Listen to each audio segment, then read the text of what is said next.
Welcome to Invisible No More podcast, where we stand together as a beacon of hope for those who have served our country and faced unimaginable challenges. I am Shannon Hough, your guide through stories of strength, resilience, and healing. Our mission to empower women who have faced sexual assault in the military, find their voice, reclaim their power, and rebuild their lives. Join us as we share journeys of triumph over trauma, offer support, and shine a light on the path to restoration. Together, we are a shield of sisters. All right, welcome back. This is episode 10 of Invisible No More. My name is Shannon Hough, and today I'm with Angela, who just came back from a retreat with Shield of Sisters, and have gotten the chance to get to know her a little bit more, and really have enjoyed talking to her. So we're going to just kind of jump right in. And Angela, if you will, what branch of service were you in? I was in the Air Force. And you joined out of Wisconsin? Yes. Okay, so you're a Wisconsin native. Yep, graduated on a Sunday and reported on a Wednesday. Wow. Mm-hmm. That was pretty quick. I was 2 weeks between graduation, and I went graduation, 18th birthday, Navy boot camp in Orlando in June. Yeah, I knew I didn't know what I wanted to be when I grew up, and I didn't want to be in the wrong place at the wrong time, so I just eliminated those by just getting it started. Yeah. Are you the first in your family to serve? No, I have both my grandfathers. One was Army, one was Navy. Okay. But First female. First female, yes. So was I. I knew my grandpa on my dad's side, he was very much alive when he talked about his Army experiences, so... What did your family think about when you joined? What did they think about it? I was really close to my mom and grandma, and I think both of them were nervous, but they also know they wouldn't be able to tell me no either. It's kind of one of those, they knew the same thing. They knew they didn't want me to be in my hometown, and I wasn't quite sure, so they thought I'd be more protected, have a direction, kind of be somewhat provided for while I figured it out. So they weren't happy, but they weren't sad either, so yeah, they supported it. I think a lot of women, especially if they're the first in their family to join, besides the men, there's a lot of apprehension, a lot of, oh, that's my baby, just kind of different feelings than like if it were their son. Right. You know, because you see all the movies, you hear all kinds of stories about our military, and unfortunately, quite often that comes true. So after you joined, where were you stationed? I ended up back at Lackland in San Antonio. Okay. Where I started basic training and I made my way back. My mouth is all pasty. I'll get better as the time goes along. But yep, I joined to travel the world, and I ended up right back in San Antonio. So. Yeah, I joined the Navy. At the time, the slogan was join the Navy, see the world. Yeah. And I went from Kentucky to Virginia. And I was like, this isn't the world. Yeah, I went to Texas, to Alabama, back to Texas. Yeah. So yeah. I think we joined at the wrong time, maybe. We did. Wrong branch. I don't know. So tell me a little bit about your experience in the military. There's a lot. When I joined, I had the hopes that I would get into the medical field. I went in open general with all the letters of recommendation, and I found out toward the end of basic training that I had been one of 15 airmen chosen to go into a career field that historically was for cross trainees only. It's disaster preparedness. I think it's called emergency management now. Didn't know anything about it. From the description, it sounded like I was going to be a weatherman or something like that.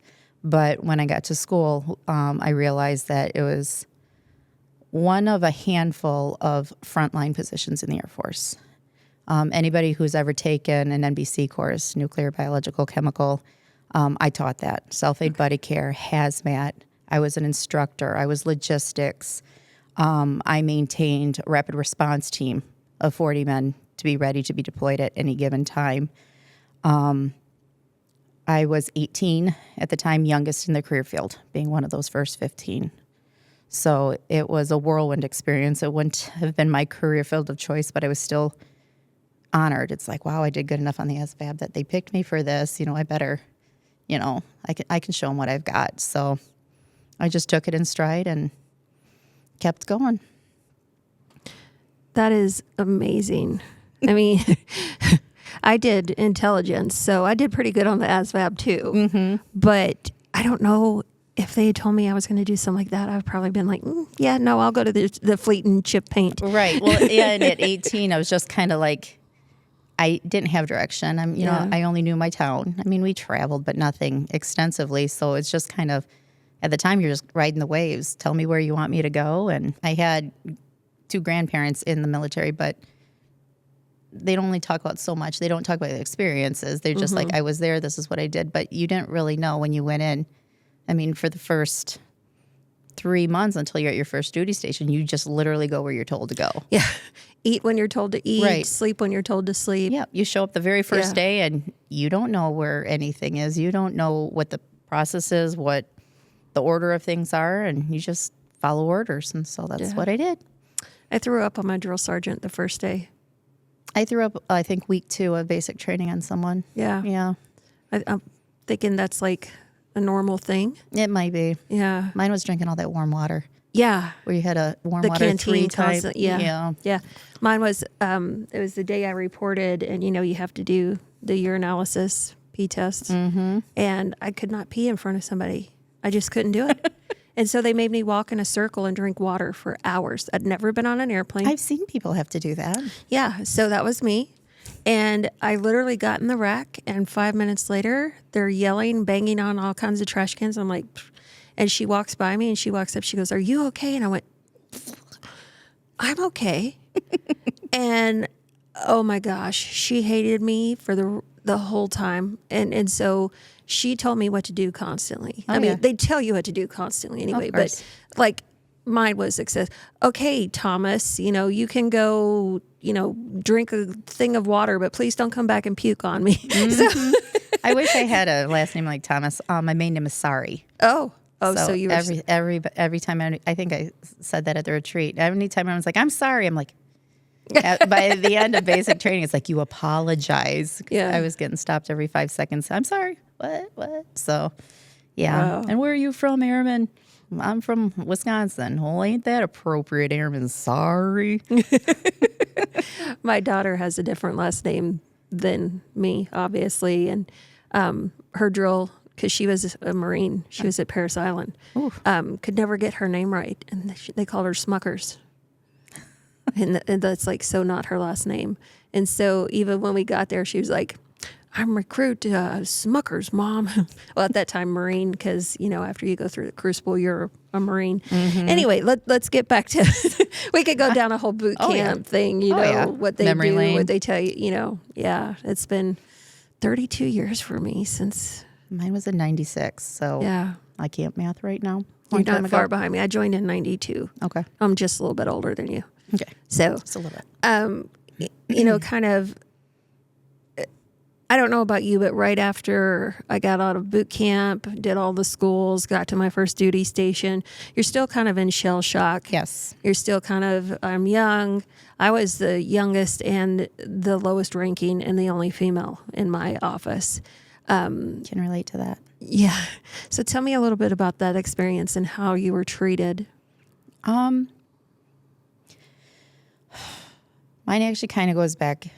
My first experiences, again, you don't know the direction you're going. You're just going with it. And so when I was stationed in Fort McClellan, Alabama, again, being the first young Air Force group to be going through this program, we were going through it with Army Marines.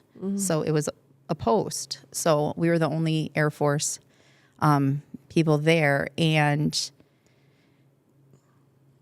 we're just out of high school. A lot of us are young, we're learning how to do our own laundry and take care of our own stuff. And so I just went about my day, taking care of things. And I had an experience in our laundry room, the community laundry room, where every time you go down there, you're looking for cute boys. You're young, and it's like, holy cow, look at them all.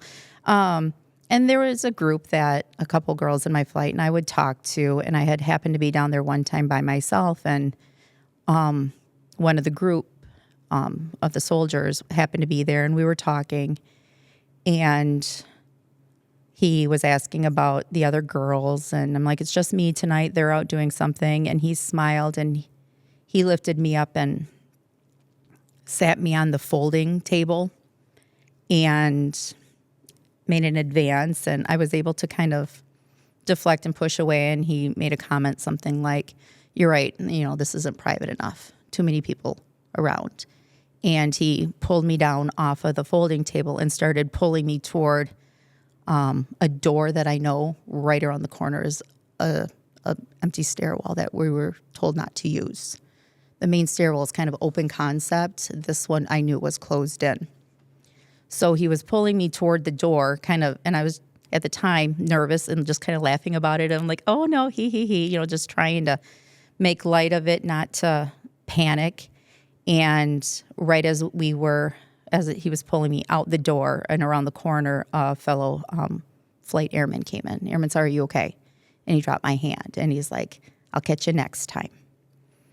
And so a report was made, and I was interviewed. My witness was interviewed, and 2 weeks had passed, and we were told that he had a friend claim that they were bowling that night. So case closed. The end.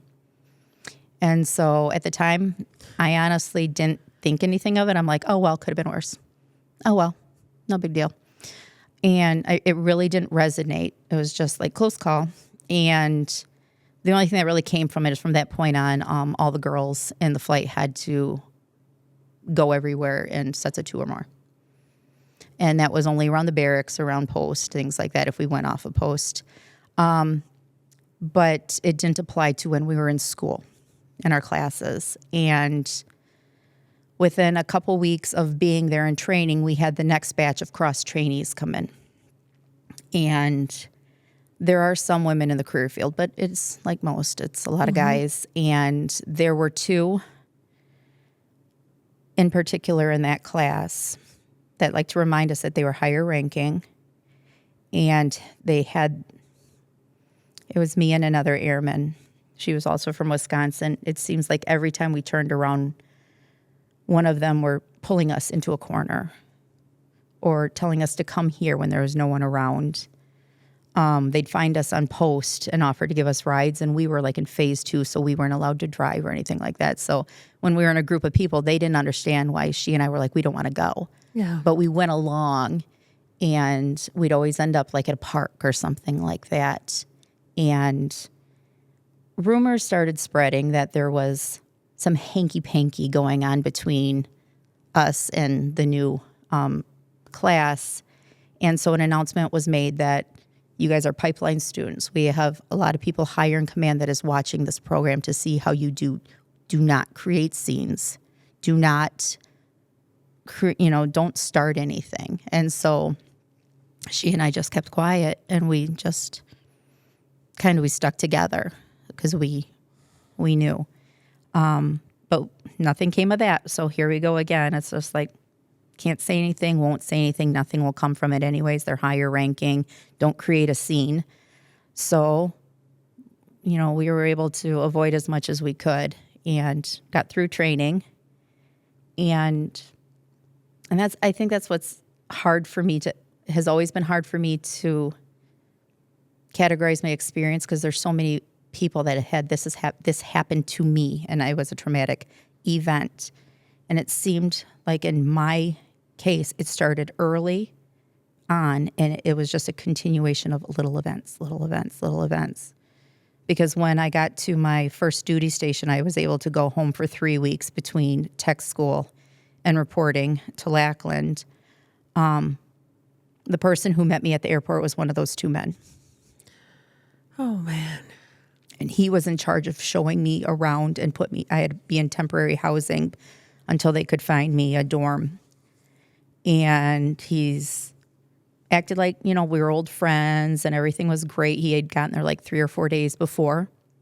And when we got to lodging, we walked in the door, and the first thing he did was push me on the bed. And started making comments like of what he could do, what he should do, and to not worry. He's already told our flight all about me. I think comments like that. He attempted to initiate something. I don't know what made him stop, but he did. So nothing happened. Again, another close call, no big deal. I just kept close calls, no big deals, close calls, no big deals. And while in the flight, I experienced a lot of, again, 18 years old. I was one of 2 women in the whole squadron, civil engineering, and the other one was a sergeant. So not very relatable. But every time he knew I'd be alone in the warehouse, every time he knew I was going to be alone in a command post or a training room, he was there making a pass, making an advance, laughing, joking. And I think that finally stopped about a year in when I don't know what happened. One day I'm like, if you come near me, I'm going to scream. If you come near me, I'm going to scream, because it's every time I was alone, every time. And I knew when he said, everybody already knows about you. I don't know exactly what was said or to who, but it seemed like for a while when I first got there, I was kind of like a beacon. Everyone's like, hey, I'm sorry, you want to go on a date? And a couple times I'm like, sure. And it's just like there was like this expectation on these dates. So I made a rule, I'm not dating anybody in the squadron anymore. So it just like, it seemed like from day one, it's just like every time I turned around, it was just like close calls, but no big deal, no big deal, no big deal. Who would I tell? What would I say? You know, if I can have a witness, the very first experience, a witness, and it was like... Still get brushed under the carpet. Yeah, so I have no proof here. I have no whatever. He's already told everybody about me. He's higher ranking. You know, he's like got the nice little schmooze, you know, look to him. So I just kept... I think my way of coping was proving myself in other ways. I worked really hard, got Airman of the Month, Airman of the Quarter. I was picked to be in an Air Force training video. I was in an Air Force commercial, very, very brief little part. Hey. So I just kept thinking, I'm going to prove myself in other ways. I'm not Right. this person. I'm not this person. I'm not this person. So that's, again, that's kind of how I coped with it. You know, what I keep hearing is that constant betrayal of, I can't say anything because they're not going to believe me. Even if they believe me, there's going to be a witness that says otherwise. That's then going to make me look like I'm a liar, or I'm an instigator, or everything you say is twisted. Are you sure that's what happened? Are you sure? Yeah. Last time you said it was this. I said that, but I was referring to. But now it got to the point where it's just like, I should, but it's not worth it, because the pain of going through saying something is almost worse than the close call. right. And that's why so many women don't report, Right. because, you know, it's twisted. You're made to look like a liar or a troublemaker. Here we Are you go. sure that's what it really was? Maybe you're just over exaggerating. But I want to back up and just Sure. say, I'm so sorry. How fearful you must have been every time he was around, and just to live in that fear constantly. And I kept, and you know, where we always look back and say, I could have, I should have. It take some responsibility for it. Going through it, I was still in the, I'm proving myself, and you're not going to scare me. So I kept going in that warehouse by myself. I kept going into that training room by myself. You know, so a lot of people would say, well, you invited it. No, because every time he did, I turned around and, like I said, enough. It only went so far because he knew I was going to be like, hey, ha, ha. But it's the fact that it just kept, I had to keep saying, stop. Yeah. Stop. And, Okay. and stop here and you- no means something, and he obviously didn't get that. And you're Right. I mean, And it was always a joke. It Right. was always like, oh, Airman, sorry, geez, I'm not serious. You know I wouldn't. And it was just like, Yeah. but it was constant. and that plays on your emotions after a while. You know, I dealt with a lot of harassment. I was around some mariners, Right. if you can imagine. Right. The constant comments, the constant stories they would tell, and you start to get to where you don't want to be seen, so you do things to not be seen. At least for me, you decided to make yourself bigger and better, so you wouldn't be. I started to do anything to not be seen. Like, how heavy can I get? How horrible can my uniform look? How much can I do to not be noticed? I didn't want to be noticed because it was so bad. Right. But that gets wearing after a while, too. It does. It's not just the energy of dealing. It's the energy of putting it away. With me, it's like, you're not phasing me. You're not phasing me. You're not phasing me. Not knowing that while I'm focusing so much on that facade and that bravado, that behind the scenes, I'm not dealing with the fact that, do you not realize you're not, while you're showing this strong face behind the scenes, you're telling yourself you're not believable. You're telling yourself you're not, your voice doesn't matter. You're telling yourself. So while you're showing a strong face behind the scene, you're noticing you're not doing as much as you used to. You're not doing the things you enjoyed to do. You don't, like me, my conversations with friends and family was shorter because I didn't know what to talk about anymore. Yeah. Because that's the thing, to this day, up till now, the only person that knows the entire story and all the ins and outs is my husband.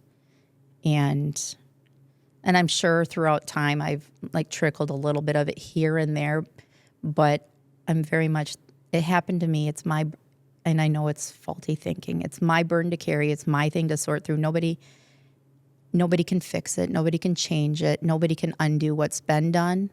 So I will find resources like this, but I'm not going to put that on my mom to hear her daughter went through this. I'm not going to put that on my grandma to know her. I mean, because then that puts a burden on them that they have to now sort through my trauma. Right. And I don't want to do that. So it took me a long time to tell my family. My dad went to his grave not knowing, because he's the one who took me to the recruiter. And I couldn't put that on him. No. And it wears you down physically, mentally. You're right. You start staying in because that hypervigilance is exhausting. You know, I can't imagine. I mean, from just the constant turmoil you were in. So, and I'm always, and on top of that, I have to hide this while proving myself. Right. I'm a pipeline student. I'm young. And every time you turn around, and it was an add-on because being a female, being young, being outranked by everybody, everyone was pulling their rank on you. Everyone was pulling their knowledge on you. People that were coming in fresh out of the school outranked me. Yeah. And that's one thing that I've came to very much despise about my experience, is that rank means more than capability. Yeah. I outrank you, therefore I will tell you what to do. And I'm like, I've been doing this for 6 months, but I outrank you. And it's an automatic authorization to one up. And so it's a constant. It's a battle. It is. And we learned that in the military, rank is everything, and you respect the command. But a lot of people just get their rank because they've been in longer. Yeah. They didn't deserve it, but they've just been there longer. Absolutely. So what advice would you give to a young woman serving that is maybe going through the same thing? Would you tell her report, or? That's a hard one. Because I was actually thinking about that on the way down and what I've learned from it. And I would probably give them the same advice or same direction that I'm actually using on my kids. This was my experience, and I never want them to experience it. I mean, they're teen boys, but the lesson is still know your values, know your boundaries. If you're uncomfortable, build yourself up, work on yourself. Do anything you can to remind yourself that you are worthy, your voice matters. Surround yourself by people who are like you, people who I know it's hard to say you trust, because in the military, where do you go? But if you can't find anybody, spend that time getting to know yourself. Spend that time listening to positive podcasts, positive music. Build yourself up until you feel like if you are put in that position, you can say, this is my boundary. No. Because the reality is, as many of us experienced, sometimes there is nowhere to go. So and I know it sounds very lonely saying that, but for some period of time, you may be on your own, and be prepared to take care of yourself when you are. I know that's not really the message, because we're always saying look for help, search for help. But when you're in the middle of it, you don't know where to go for that. Absolutely. And, reaching out to the different services and to your command isn't always easy. Have your battle buddy, talk to your battle buddy. And I would even say, like you all had to do, always have somebody with you. We talk about that safety. Right. Have the person with you, have your battle with you. Right. And that way you have a witness. And I was semi-lucky there, because we would have exercises with 40 men in a tent. And no matter where I laid down, I always had a set of like 6 men. I knew they would be the ones laying right next to me. That's just where they went. I didn't ask, but I knew the 6 men that would be around me. So I recognized that strength and that support. And if things ever got tricky, I knew where to go. That's always a good thing to have. Yes. You have our guys that we kind of use as our brothers in protection. So thank you for joining us. I know it's not always easy to tell our stories. I hope that after the retreat, you continue to find your restoration, find your journey. I know you're coming to our conference, and that's exciting. But thank you for sharing your story and being vulnerable, and maybe helping someone else not end up in a situation that might not turn out the same way. Right. Might go further. Right. And I think just one thing for me, I always played it off as I've heard other stories. Mine isn't as bad. So recognize that it happened. It doesn't have to be as bad in your mind. It still happened, and you still have to deal with it. As bad is for one person might not be as bad for the next, but it's still bad. Yes. No means no. Yes. Stop means stop. And a lot of people need to learn that. Yes. So thank you for joining us on this episode with Angela. Use your voice, ladies, and men. Use your voice. Talk about it. Say no. Say stop. And then be brave and speak up for yourself. Thank you for joining us. Thank you to all the members of Shield of Sisters Founder Circle. Superbio, we appreciate your continued support. If you are interested in joining our Founder Circle, please visit our website at www.shieldofsisters.org or call Shannon at 608-344-0210.